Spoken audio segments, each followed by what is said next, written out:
হে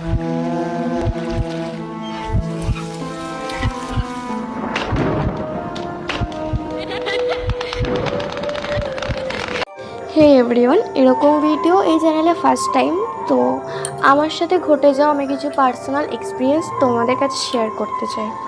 তো ঘটনাটি পুরোপুরি শোনার অনুরোধ রইল, এবং ঘটনাটি শোনার পরে তোমাদের মন্তব্য একটা কমেন্ট করে জানাবেন, এবং আমি খুব ছোট করে বলার চেষ্টা করছি। আমার বাড়ি হাবড়া, শ্রীনগরে। আমি আমার বাবা মা শ্রীনগরে একটা বাড়ি ভাড়া নিই এবং সেই বাড়িতে থাকা শুরু করি। তো ওরকম 10-15 দিন থাকার পরে আমার মা স্ট্রোক করে। তো স্ট্রোক করার পরে যেহেতু আর কেউ ছিল না বাড়িতে দেখার মতো, তো আমি আমার দিদা বাড়িতে চলে যাই আমার মাকে নিয়ে, এবং বাবা কাজের সূত্রে ওই বাড়িতেই থেকে যায়। বাবা বিকেলবেলা রাত্রেবেলা গিয়ে মাকে দেখতো।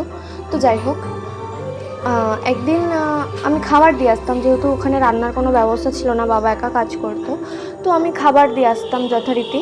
তো একদিন বাবা কাজ থেকে বাড়ি গিয়ে দেখলো বাটি ঢাকা ওরকম, বাট বাটির ভিতরে খাবার নেই। তো আমার আর অতটা গায়ে লাগাইনি যে হয়তো কোনো পশু পাখি খেয়েছে। তখন আমাদের মাথায় ওটা আসেনি যে খাবারের ঢাকনা দেওয়া, নিশ্চয়ই কোনো পশু পাখি খেলে সে খাবারের ঢাকনা দেওয়া থাকবে না। তো তারপরে এরকম চলতে থাকলো 2-3 দিন, সেম ওরকম খাবার থাকতো না বাটিতে। তো আমি তারপরে ভারী কিছু চাপা দিয়ে রাখলাম খাবার। তো তারপর থেকে শুরু হলো থালের মধ্যে ভাত মেখে খাওয়া, এবং সেই ভাতের মধ্যে প্রতিদিন একটা করে মাথা থেকে হাঁটু পর্যন্ত এরকম একটা চুল ওই ভাতের মধ্যে ফেলানো থাকতো। তো এরকম নানা আরও কিছু কিছু কাণ্ড হতো, যেমন খাটের ভিতর কাঁচ ফেলানো, তারপর হচ্ছে যেমন পাখার ব্লেড বেঁকিয়ে দেওয়া। তো এগুলো বাড়িতে কেউ থাকতো না, আর পাখার ব্লেড বেঁকিয়ে দেওয়া সাধারণ মানুষের কাজ হতে পারে না।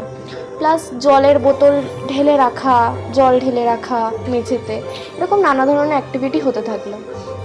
তো তারপরে আমরা অতটা কিছু স্টেপ নিইনি, যেহেতু থাকতাম না কেউ, মার শরীর খারাপ, অতটা গায়ে লাগাইনি।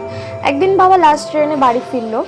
তো ভাড়া বাড়িতে যাওয়ার আগে ওই চাবি একমাত্র আমার কাছে থাকতো আর বাবার কাছে থাকতো। তো এরম করে হচ্ছিল। তো সেদিন বাবা লাস্ট ট্রেনে ফিরলো। লাস্ট ট্রেনে ফেরার পরে বাবা তালা খুলে বাড়ি ঢুকলো। তো ঢোকার পরে বাবা দেখলো অন্ধকার ছিল ঘরটা, যেহেতু বাবা জাস্ট লাইট জ্বালাতেই যাবে, ফ্ল্যাশ জ্বালিয়ে ঘরে ঢুকছিল তালা খুলে। তো বাবা তখন কিছু একটা নোটিস করে। তো সেটা বাবার কাছ থেকে পরে শুনলাম যে বাবা ফিল করলো কেউ একজন চেয়ারে বসে আছে। তো বাবা যে ঘরে ঢুকলো সঙ্গে সঙ্গে সেই ছায়া মূর্তিটা বেরিয়ে গেল হট করে। তো বাবা প্রচুর ভয় পেয়ে যায়। যেই মানুষটা অতদিন ভয় পায়নি একা থেকেও, তো সেই মানুষটা এতটাই ভয় পেয়ে যায়, সেদিন আর সে বাড়ি থাকতে পারলো না, সারাদিন স্টেশনে, হাবড়া স্টেশনে রাত কাটালো। তো তারপর আমরা পরের দিন খুব ভয় লাগছিল। তার মধ্যে এই বাড়িতে একটা ঘটনা ঘটেছিল। একদিন ঠাকুর নিয়ে এসেছিল একজন, ঠাকুর নিয়ে কীর্তনে বেরিয়েছিল। তো সে ওই বাড়িতে ঢুকতে পারিনি, ওই ঘরটাতে, জানি না কেন।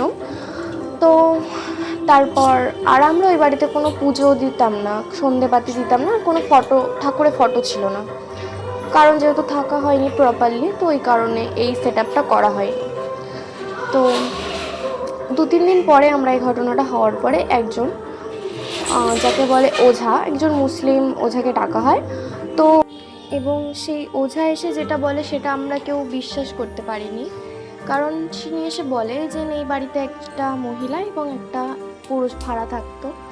তো এবং যেই নাম বলে সেই নামগুলো এক্স্যাক্টলি হয়ে গেছিলো ঠিক, কারণ সেই বাড়িওয়ালাকে জিজ্ঞাসা করা হয় এই নামের কি কেউ ভাড়া থাকতো, ওরা বলে হ্যাঁ থাকতো 3 মাস আগে। তো একজন, তাদের কাহিনীটা হচ্ছে একজন হিন্দু ছেলে আর একটা মুসলিম মেয়ে, তো তারা একে অপরের সাথে বিয়ে করে। তো বিয়ে করার পরে তাদের বাড়িতে যেহেতু ধর্মের একটা বিশাল বড় ফারাক, তো তাদেরকেও মেনে নেয়নি। তো মেনে না নেওয়াতে তারা পালিয়ে এসে ভাড়া থাকে।